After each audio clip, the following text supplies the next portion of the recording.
Have you ever noticed this? You spend time with people. You talk. You laugh. You show up. And everything feels fine. But the moment you're alone again, something shifts. It's like your body exhales. Your thoughts slow down. And suddenly, you feel like yourself again. So why does this happen? Why do some people need time alone? Not because they're upset. Not because they dislike others. But because it's the only way they feel fully real again. Here's the psychology behind it. And no, this isn't antisocial behavior. It isn't selfishness. And it isn't emotional weakness. It's how certain minds regulate. Let's break it down. Point 1. Some people regulate internally, not socially. Not everyone recharges the same way. Some people regain energy through interaction. Others regain clarity through solitude. Psychology refers to this as internal regulation. During social interaction, these minds stay outward focused. They listen closely. They respond thoughtfully. They adjust to the emotional tone of the room. That takes effort. So when the interaction ends, the mind needs to turn inward again. Not to escape people, but to recalibrate. Alone time isn't avoidance. It's reset. Point 2. Social presence requires constant micro-adjustments.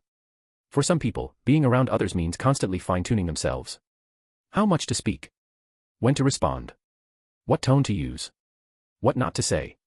Psychology calls this self-monitoring. It's subtle. It's automatic. And it's mentally expensive. Even enjoyable conversations require this adjustment. So when solitude arrives, the mind finally stops managing itself. That relief feels like returning home.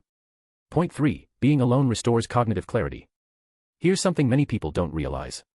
Some minds think more clearly in quiet. Without conversation, stimulation, or social cues. Their thoughts reorganize.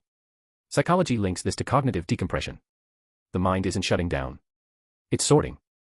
That's why alone time often brings clearer thinking, emotional balance, a sense of groundedness. It's not loneliness. It's integration.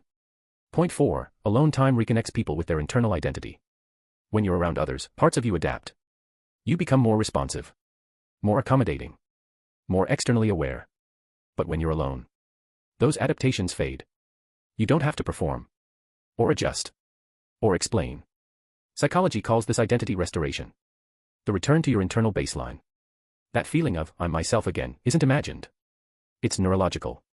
Point 5. Needing solitude doesn't mean you don't value people. This is where many people get misunderstood. People who need time alone are often labeled as distant, uninterested, emotionally unavailable.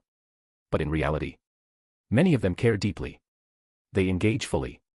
They just can't do it continuously. Solitude isn't rejection. It's maintenance. Now here's the most important thing. If this is you, remember this. Needing time alone doesn't mean something is missing in you. It means you know how to listen to your nervous system. And if you know someone who always needs space to feel okay again, they're not pulling away. They're restoring balance. Human connection isn't about constant presence. It's about knowing when to return. And when to pause. And that's what makes it oddly Hooman. If this video felt uncomfortably accurate, you're not alone.